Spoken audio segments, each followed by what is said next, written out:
एक दिन में 6,971 रिकॉर्ड मामलों के साथ महाराष्ट्र में लगातार कोविड का आंकड़ा बढ़ता जा रहा है, जिसके नतीजे में राज्य सरकार को कुछ कठोर कदम उठाने पर मजबूर होना पड़ा। मुख्यमंत्री उद्धव ठाकरे ने चेतावनी दी है कि कोविड की दूसरी वेव आने की आशंका है। उन्होंने कहा है कि लॉकडाउन पर विचार अगले 8 से 15 दिनों के हालातों को रिव्यू करने के बाद लिया जाएगा। हालांकि आपको बता दें, जो प्रभावित जिलों में सख्त नियम लागू किए गए हैं। राज्य सरकार ने सभी तरह के राजनीतिक और धार्मिक आयोजनों पर रोक लगा दी है। अमरावती शहर में 1 हफ्ते के लॉकडाउन की घोषणा की गई है। यवतमाल में 1 मार्च तक शाम 5 बजे से सुबह के 9 बजे तक के लिए कर्फ्यू लागू किया गया है। मैं आने वाले कुछ दिन आपसे ये उत्तर अपेक्षित कर रहा हूं। कैसे? मैं देखूंगा, आते जाते हुए देखूंगा, मेरे जो लोग हैं उनसे बातचीत करूंगा। जिन लोगों को लॉकडाउन नहीं चाहिए वो मास्क पहनेंगे, जिन लोगों को मास्क लॉकडाउन चाहिए वो मास्क नहीं पहनेंगे। सिंपल है। लॉकडाउन अगर नहीं चाहिए तो जो 3 चीज हमेशा मैं कहते आ रहा हूं, मास्क पहनिए, हाथ धोइए और एक दूसरे से एक सुरक्षित अंतर रखिए। और इस पर और ज्यादा अपडेट लेते हैं। हमारे सहयोगी मयूरेश इस वक्त हमारे साथ जुड़े हैं। जी मयूरेश, महाराष्ट्र में कहीं न कहीं जिस तरीके से मुख्यमंत्री उद्धव ठाकरे ने भी चेताया कि जो कोरोना है, कोविड है, उसकी दूसरे वेव की उन्होंने आशंका व्यक्त की है। साथ ही साथ लोगों से ये भी कहा है कि मास्क पहने या तो फिर जैसे एक एक करके लॉकडाउन लगाना पड़ेगा, ताकि जो दूसरी वेव की आशंका है उससे बचा जा सके।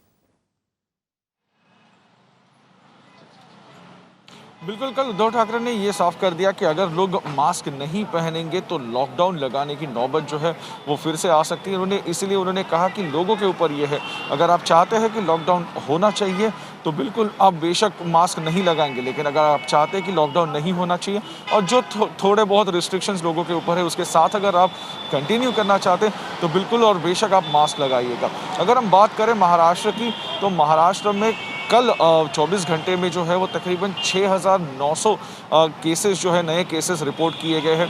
पॉजिटिविटी रेट जो है वो तकरीबन 10% तक अब पहुंच गया है।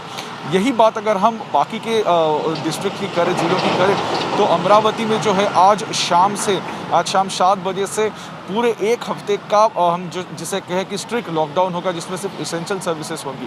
पुणे में डिसीजन लिया गया है कि रात 11 बजे से सुबह 6 बजे तक जो है वो कोई भी घर से बाहर नहीं आ सकता। स्कूल्स और कॉलेजेस वहाँ पे बंद रखेंगे। यवतमाल में भी वैसी ही परिस्थिति है। मुंबई की अगर बात करें तो मुंबई में भी जो बीएमसी है उन्होंने अपने रूल्स सख्त किए। तो देखा जाए तो एक एक नगर पालिका हो या फिर एक एक डिस्ट्रिक्ट हो, वहाँ पे अब नियम जो है वो कठोर कर रही है वहाँ की डिस्ट्रिक्ट एडमिनिस्ट्रेशन, क्योंकि केसेस जो है वो धीरे धीरे बढ़ रहे हैं। लेकिन कल का जो उद्धव ठाकरे का भाषण था, या हम कहें कि जो इंटरेक्शन था महाराष्ट्र के लोगों के साथ, उसमें उन्होंने सीधे तौर पे हम क्या चेतावनी दी है कि अगर आप मास्क नहीं पहनते तो फिर से एक बार लॉकडाउन करने की नौबत सरकार पे आ सकती है। श्वेता जी बिल्कुल, मयूरेश हमारे साथ बने रहिए। और आपको ये भी बता दें कि नासिक जिले में अब मास्क न पहनने पर 1,000 रुपए का जुर्माना अदा करना होगा। आपको जुर्माना 1,000 रुपए का देना होगा। पहले ये जुर्माना आपको बता दें केवल 200 रुपए था। दूसरी तरफ मुंबई पुलिस ने मास्क न पहनने की वजह से कई लोगों का चालान भी किया है। आणि हा मास्क जो लावणार नाही त्याला 1,000 रुपये दंड करण्यात यावा। अर्थात महानगरपालिका कमिशनरकडे जे अधिकार दिलेले आहेत त्यातले ते काही दिवसाकरता ते काही अधिकार पोलिसांकडे सुद्धा देतील। त्यामुळं पोलीस आणि महानगरपालिका असे दोघे म्हणून याच्यामध्ये काम करतील। प्रत्येक मास्क नसेल तर त्याला पकडणं, घेऊन येणं किंवा 1,000 रुपये तिथे दंड करणं।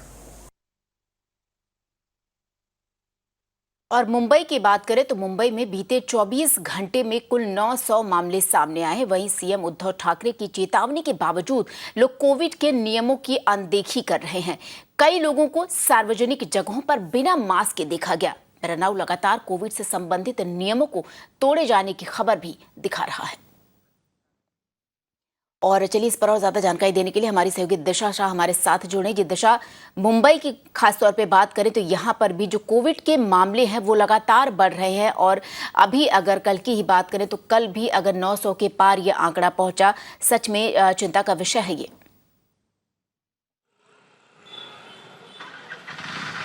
जी बिल्कुल श्वेता, और अगर लोगों को ध्यान रखना है कि कोविड का समय है और ये ध्यान कब रखना है जब काफ़ी भीड़ भाड़ इलाके में आप खड़े हो। हम जो है यहाँ पे मुलुंड मार्केट में है और आप जैसे कि देख सकते हैं कि काफ़ी सारे लोग अभी सिर्फ कैमरा को देख के उन्होंने मास्क पहना है ऊपर, और काफ़ी सारे लोग जो ऐसे हैं जो अभी भी मास्क के बिना जो है वो घूम रहे हैं। अगर मैं अपने वीडियो जर्नलिस्ट को पूरा जो है ये मुलुंड मार्केट है, हम यहाँ पे जो है वो आपको पूरा नज़ारा दिखा रहे हैं, जैसे कि ये जो है वो मास्क के बिना घूम रहे हैं। अगर आप देख सकते हैं काफ़ी सारे हमारे कैमरों के बाद जो है ये देखिए वहाँ पे जो वेजिटेबल वेंडर वो खुद अभी मास्क उन्होंने ऊपर चढ़ा के रखा है। तो ये सारी जगह स्पेसिफिकली जो मार्केट एरियाज़ है जहाँ पे रिलीजियस सोशल गैदरिंग्स और वो सारी जगहों पे ही सीएम उद्धव ठाकरे बार बार बता रहे हैं कि आपको सावधानी जो है वो बरतनी है। आप जैसे कि यहाँ पे देख सकते हैं कस्टमर जो है,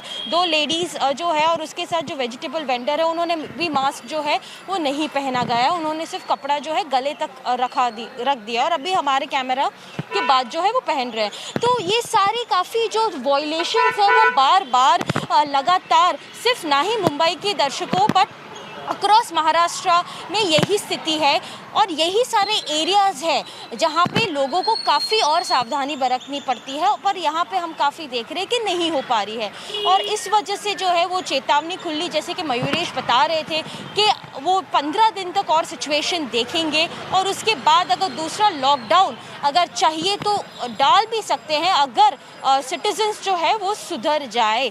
तो ये सारी जो है केसेस है मुंबई में, ऑफकोर्स पहले फेब फर्स्ट वीक तक तो सिर्फ 200-300 केसेस आते थे और अब 15 दिन के बाद ऑलमोस्ट फोर्टनाइट के बाद हम 900 केसेस तक देख रहे हैं। हालांकि टेस्टिंग भी जो है वो बढ़ा दी गई है क्योंकि केसेस काफ़ी सामने आ रहे हैं अनलॉकिंग एक्टिविटीज़ के कारण। तो ये जो है नज़ारा अभी सिर्फ 8 बजे है सुबह के, तो ये हालत है। बट अगर आप दिन में पूरे दिन में कभी भी आए 10 बजे के बाद श्वेता, तो इससे भी हालत बहुत बुरी रहती है स्पेसिफिकली मार्केट एरियाज़ में। जी बिल्कुल दिशा, आपका बहुत बहुत शुक्रिया जानकारी हम तक पहुंचाने के लिए। मयूरेश, आपका भी बहुत बहुत शुक्रिया। किस तरीके से आप भी ये देख रहे हैं कि लगातार जो मिरर ना वो आप तक ये विजुअल्स पहुंचा रहा है, ये तस्वीरें पहुंचा रहा है। कोविड एरा है, उसके बावजूद लाख बार अगर राज्य की सरकार है वो आपको चेता रही कि मास्क पहनिए, 2 गज की दूरी एक दूसरे के बीच में रखिए, लेकिन उन सब नियमों को आप धता बता रहे हैं और किस तरीके से कोविड के मामले एक बार दोबारा से महाराष्ट्र की बात करें तो वहां बढ़ते नजर आ रहे हैं।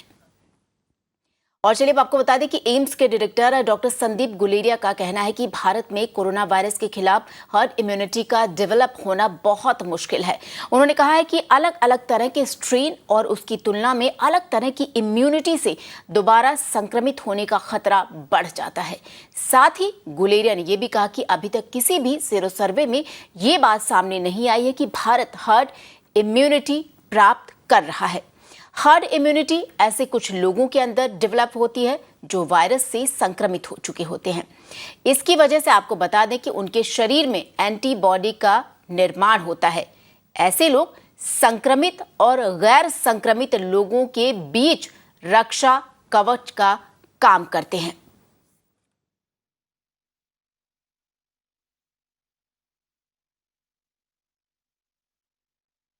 और वहीं आपको बता दें कि देश भर में चल रहे कोरोना वैक्सीनेशन ड्राइव के बीच विप्रो के संस्थापक अजीम प्रेमजी ने आम जनता को कोविड-19 वैक्सीन का टीका लगाने के लिए प्राइवेट सेक्टर को भी शामिल करने की मांग की है। विप्रो के पूर्व चेयरमैन ने वित्त मंत्री निर्मला सीतारमण से कहा है कि बड़े स्तर पर वैक्सीन लगाना अभी समय की मांग है। अजीम प्रेमजी ने कहा है कि सरकार बहुत अच्छा काम कर रही है, लेकिन प्राइवेट सेक्टर को इसमें शामिल करके हम अपने प्रयासों को दोगुना कर सकते हैं। उन्होंने आगे कहा कि अगर सरकार वैक्सीनेशन ड्राइव में प्राइवेट सेक्टर को शामिल करती है तो हम 60 दिनों में करीब 50 करोड़ लोगों को टीका लगाने का आंकड़ा पूरा कर सकते हैं।